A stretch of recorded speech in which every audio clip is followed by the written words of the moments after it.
Please be informed that the story you are about to hear is a unique blend of actual events and fictional elements. The narrative has been crafted in such a way to vividly convey the essence of the events that transpired.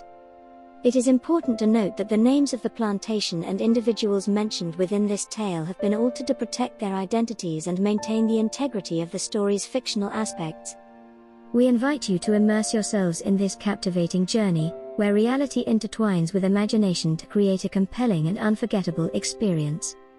We hope you enjoy the story. The Truth with Dr. Ruth. Whose truth? Dr. Ruth's. Chapters 2. As the golden light of dawn filtered through the windows of Misery Plantation, casting a warm glow over the weary family, Ella's father turned to his wife with a furrowed brow, the events of the previous night weighing heavily on his mind. "What really happened last night, my love?" he asked, his voice tinged with concern. "We have heard the footsteps for so long, but last night was different. Could it be connected to the almond trees we cut down on the yard, the ones Miss Maggie warned us never to touch?" Ella's mother listened to her husband's words, a troubled expression crossing her face as she considered the possibility. "You may be right, my dear," she replied softly. "Miss Maggie did mention that the almond trees held a special significance, that they were a sacred resting place for her ancestors. Perhaps disturbing them has stirred something restless in the spirits that dwell here." The family gathered around the breakfast table, their thoughts heavy with the weight of the haunting that loomed over Misery Plantation. As they shared their meal, a sense of unease lingered in the air, the memory of the night's events still fresh in their minds. Ella's father made a decision. "We must seek out Miss Maggie and ask for her guidance," he announced, his voice resolute. "Perhaps she can shed light on the events that have troubled us and help us put the spirits to rest." With a sense of purpose, the father set out to find Miss Maggie, the owner of Misery Plantation, who now lived in a small cottage on the outskirts of the plantation. They found her tending to her garden, her hands weathered with age but her eyes sharp and knowing. Miss Maggie greeted them with a knowing smile, as if she had been expecting them. "I sensed a disturbance down there," she said, her voice low and solemn. "The spirits of the past have been awakened, seeking solace for the desecration of their sacred resting place." Ella's father recounted the events of the previous night, the appearance of the ghostly sea captain and the turmoil that had gripped their home. Miss Maggie listened intently, to her gaze thoughtful. "You have disturbed the resting place of 3 brothers that once owned the plantation," she said finally, her voice grave. "The almond trees were planted to honor their memory, to keep their spirits at peace. By cutting them down, you have awakened a darkness that has long been dormant." The father listened in silence, his heart heavy with regret for their unwitting actions. Miss Maggie offered them a solution, a way to appease the restless spirits and restore peace to Misery Plantation.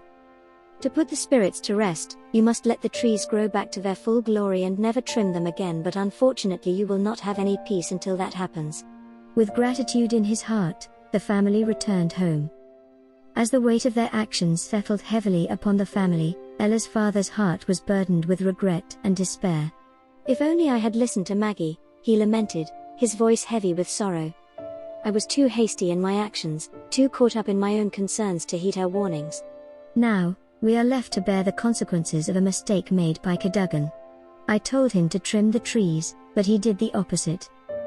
Ella, ever perceptive and caring, saw the worry etched on her father's face and felt a surge of determination rise within her. Turning to her siblings, she knew they had to come together to help their father rid Misery Plantation of the haunting that plagued them.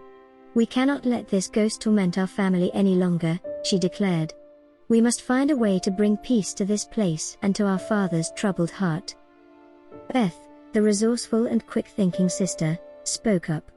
"I have a friend whose sister is known to have dealt with supernatural occurrences before," she said. "Perhaps she can help us find a solution to our plight." With a glimmer of hope in their hearts, the children gathered around Beth as she placed a call to her friend's sister, a woman rumored to possess knowledge of the otherworldly and mystical. After explaining their situation and the haunting that plagued Misery Plantation, the mysterious woman agreed to visit the family and offer her assistance. A few days later, as the sun dipped below the horizon, casting long shadows over the plantation, the enigmatic woman arrived at Misery Plantation. Dressed in flowing robes and carrying an air of quiet confidence, she greeted the children. This was all a secret. They did not want their father to know what they were up to.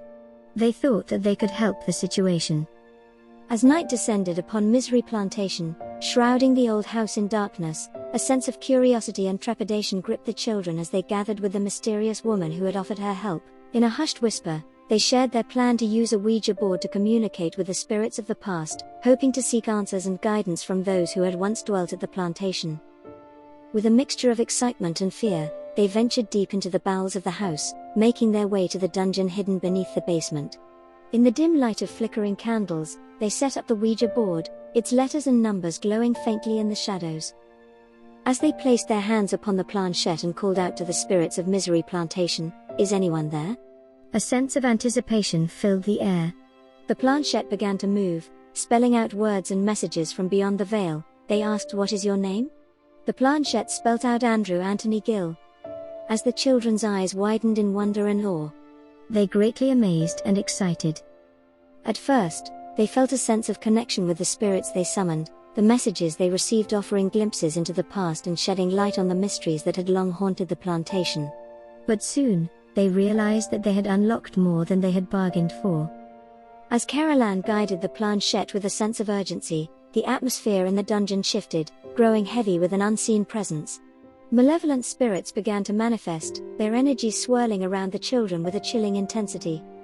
Whispers filled the air, their voices a cacophony of sorrow and anger. The children's hearts raced with fear as they realized they had unleashed forces beyond their control, both good and evil alike. In the midst of the chaos, a figure materialized before them, its form a shadowy silhouette that seemed to flicker and waver in the dim light. It spoke in a voice that seemed to echo from the depths of the underworld, its words chilling to the bone.